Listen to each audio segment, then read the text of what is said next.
Pineste ka na rin ba? Este yung halaman mo.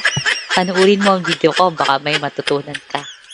So, welcome sa aking chive garden na alluded sa pangalan ng Eden, Garden of Eden. Pero hindi pa talaga siya Eden. Kailangan pa siyang ma-improve para maging Garden of Eden. Still, welcome to my chive garden.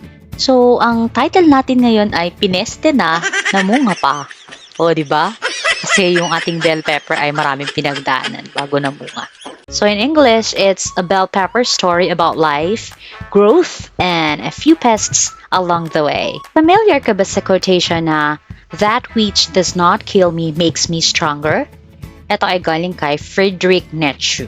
Iko-connect natin ito mamaya sa story ng ating bell pepper. So actually, first time kong magtanim ng bell pepper and may life lesson pa rin na mapupulot sa pagtatanim ng bell pepper, just like my previous vlogs about green chili and red chili. Wala talaga ako honestly idea kung paano siya mag-grow, pero napansin ko mabilis din pala siyang tumubo, kagaya ng mga other types of chilies na tinanim ko.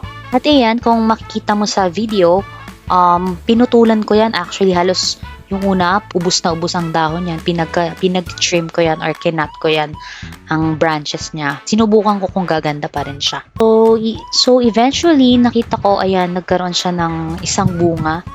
And lumago din naman siya. Yan yung nag-iisang bunga niya after kong ma-trim yung kanyang branches.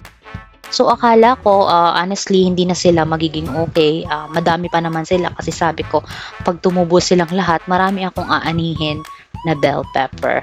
So hanggang sa pineste silang lahat. So lahat talaga sila, kinain sila ng mga insekto, nilanggam, ang daming peste na kumapit sa kanila. Kaya inilipat ko talaga sila sa place na to. Sa kagilid kasi sila ng bahay na kalapit. So akala ko hindi na sila magiging okay, pero ayan, okay naman na siya. Nagkaroon ng isang bunga and yan, ginamitan ko siya ng yung binulok ko na mga galing sa kitchen scraps and dinidiligan ko sila. Lalo na pag sobrang init. Pero ngayon kasi tag-ulan, so mas maganda pa rin yung dilig galing sa tubig ulan. Yan, habang tumatagal, nung naaalagaan ko siya, gumanda ulit yung kanyang branches, yung kanyang leaves, and naging okay na ulit siya.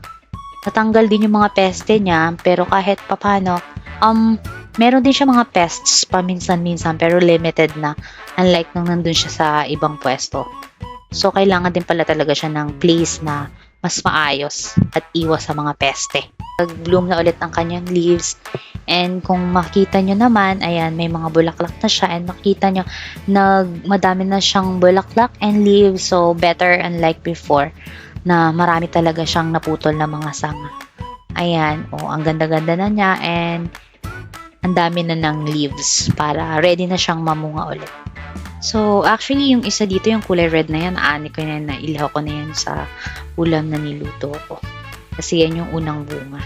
Ayan, very recent lang yan. Actually, just today. And, ayan ang dami na niyang bunga. And hindi lang bunga, marami pa rin siyang bulaklak. Nakakatuwa siyang tingnan, nakakatanggal ng stress.